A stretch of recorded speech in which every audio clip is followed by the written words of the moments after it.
அந்த பயம் எல்லாம் போய் உங்களுக்கு பண வரவு சூப்பரா இருக்க போகுது, தைரியம் அதிகரிக்க போகுது, பெயர் புகழ் மதிப்பு எல்லாமே அதிகரிக்க போகுது, இழந்த சொத்துக்களை மீண்டும் எடுக்கக்கூடிய ஒரு அமைப்பு அப்படிங்கிறது நிச்சயமா வரும்.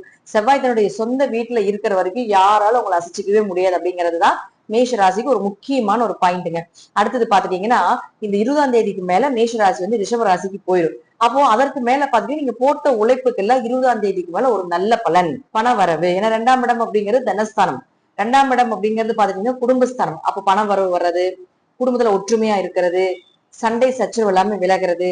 அப்ப செவ்வாய் 8ஆம் அதிபதியாகி 2ஆம் வீட்டுக்கு போகும் பொழுது விபரீத ராஜயோகங்கள், திடீர் வருமானங்கள், திடீர் அதிர்ஷ்டங்கள், திடீர் லாட்டரி யோகங்கள் இதெல்லாமே ஏற்படுறதுக்குமே இந்த மேஷ ராசிக்கு அமைப்புகள் உண்டு.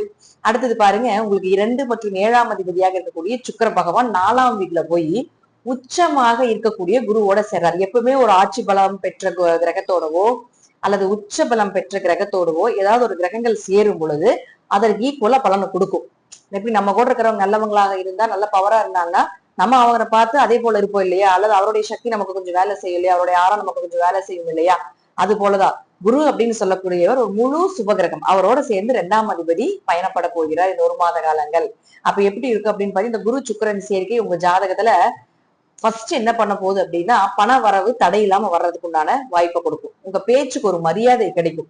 அங்க போ, அங்க வா, இங்க வா அப்படின்னு என்ன நீங்க சொன்னீங்கனாலும், யாருகிட்ட என்ன பேசுனீங்கனாலும், நீங்க தப்பாவே சொல்லி கொடுத்தீங்கனாலும் நீங்க சொல்றது கரெக்ட் தான் அப்படின்னு சொல்ற அளவுக்கு உங்களுக்கு இந்த காலகட்டங்கள்ல எல்லா விஷயங்களும் நடக்கும்.